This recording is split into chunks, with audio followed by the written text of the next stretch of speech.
नमस्कार। Astrology the miracle science में आप लोगों का स्वागत है। आज का वीडियो है हमारा नक्षत्रों को लेकर के। नक्षत्र क्या होते हैं, ज्योडिक में इनका क्या महत्व होता है, आइए हम इस टॉपिक पे थोड़ी सी चर्चा करेंगे। नक्षत्र, तारों की फॉर्मेशन को ही नक्षत्र बोला जाता है। जो नाम लिखे हुए हैं इसी के अकॉर्डिंग थोड़ी सी तारों की फॉर्मेशन होती है। वैदिक ज्योतिष के अंदर नक्षत्रों को स्थिर माना गया है और ग्रहों को गतिमान माना गया है। तो आइए शुरू करते हैं आज की वीडियो नक्षत्रों के साथ। ये हमारे 27 नक्षत्र हैं। वैसे 28 नक्षत्र होते हैं। उत्तराषाढ़ा और श्रवण के बीच में एक अभिजीत नाम का नक्षत्र आता है।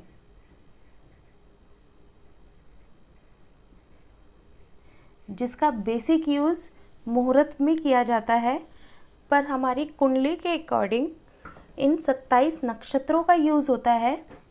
अश्विनी, भरणी, कृतिका, रोहिणी, मृगशिरा, आद्रा, पुनर्वसु, पुष्या, अश्लेषा, मघा, पूर्वा फाल्गुनी, उत्तरा फाल्गुनी, हस्ता, चित्रा, स्वाति, विशाखा, अनुराधा, ज्येष्ठा, मूला, पूर्वाषाढ़ा, उत्तराषाढ़ा, श्रवण, धनिष्ठा, शताभिष, पूर्व भाद्रपदा, उत्तर भाद्रपदा, रेवती।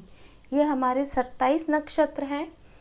अश्विनी, मघा और मूला के नक्षत्र स्वामी का नाम केतु है। इनकी दशा वर्ष 7 साल की होती है। आपने अक्सर कुंडली में देखा होगा कि जब हम किसी एस्ट्रोलॉजर के पास जाते हैं या पंडित जी के पास जाते हैं तो वो कहते हैं कि शुक्र की महादशा चल रही है, केतु की महादशा चल रही है, राहु की महादशा चल रही है। तो ये बेसिकली वो दशाएं हैं और ये उनका टाइम पीरियड।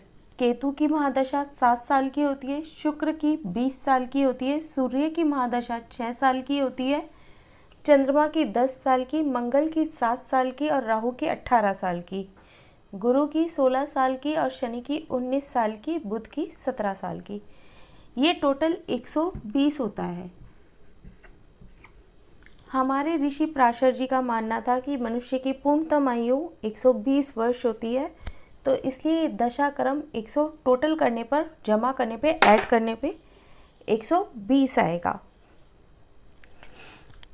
हमारा ज्योतिष पुनर्जन्म में पूर्ण रूप से विश्वास करता है। अगर मान लीजिए कोई व्यक्ति गुरु की महादशा में चला जाता है, मतलब अपने प्राणों को त्यागता है, तो हमारे ज्योतिष शास्त्र का मानना है कि उसके अगले जन्म की महादशा वहीं से ही शुरू होगी। यानी कि जितनी उसने गुरु ने भोग ली है, गुरु की दशा भोग ली है, उसके बाद से शुरू होते हुए गुरु, शनि, बुध और दोबारा से केतु, शुक्र, ये एक साइकिल की तरह चल रही हैं। तो ये हमारे ऋषि पराशर जी का मत था, क्योंकि हमारी गीता में भी कहा गया है कि शरीर मरता है, आत्मा अजर अमर है। तो थोड़ा सा हम टॉपिक से अलग चले गए थे। तो चलिए, ये जैसे कि हमने आपको अपनी पहले की वीडियोस में भी एक्सप्लेन किया है कि ये भाचक्र ज्योइडिक 360 डिग्री का होता है। इसको जब हम 12 बराबर भागों में बांटते हैं, 12 बराबर भागों में बांटने का मतलब है कि हमारे पास 12 साइन है, यानी कि 12 राशियां हैं, तो 30 डिग्री की एक राशि बनेगी हमारी। ऐसे 30 डिग्री की हमारी एक राशि बनेगी। 12 तिया 36। आप 360 को जब 12 इक्वल भागों में बांटेंगे तो 30 डिग्री की हमारी एक राशि बनती है। अब इन्हीं में हमारे नक्षत्र पड़ते हैं। हमारा एक नक्षत्र होता है 13 डिग्री 20 मिनट का। एक नक्षत्र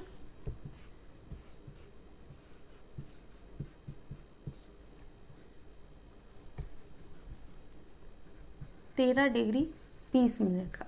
और एक नक्षत्र के अंदर 4 पद होते हैं, यानी 4 चरण होते हैं। एक नक्षत्र में 4 चरण होते हैं और एक चरण होता है 3 डिग्री 20 मिनट का। वो कैसे, उसकी कैलकुलेशन मैं आपको करके दिखाती हूँ।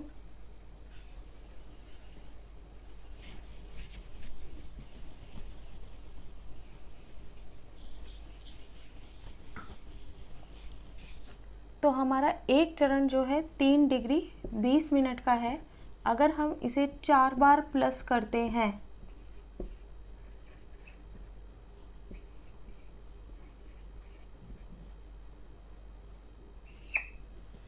तो हमारा आंसर आना चाहिए 13 डिग्री 20 मिनट। 2 2 4 2 6 2 8, ये हमारे मिनट है। 3 12। हमारा जो एस्ट्रोलॉजिकल होता है वो 1 डिग्री इजिकल टू 60 मिनट्स। तो ये हमारे 60 से ज़्यादा है, हमने यहाँ पे 60 माइनस किया तो इधर 1 प्लस कर देंगे तो ये 20 आ गए और ये बन गए 13। इस तरह से ये हुई हमारे नक्षत्रों की कैलकुलेशंस के साथ। आगे हम आपको विषुवत्रीय दशा भी निकालनी सिखाएंगे। विषुवत्रीय दशा को महादशा भी बोला जाता है, तो हम आगे वो भी करेंगे। उसका हिंट मैं आपको देती हूँ।